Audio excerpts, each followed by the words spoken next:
చెయ్యి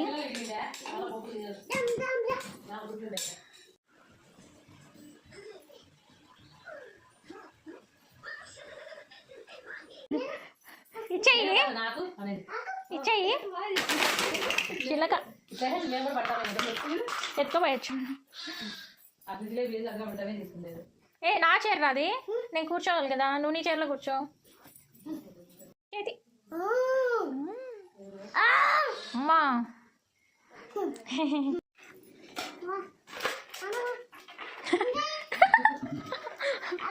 అయిపోయినాయి, అయినా ఉన్నా అయిపోయానంట అప్పుడే. అన్న షాప్ పెట్టుకున్నావా? జామకాయ ఎంత?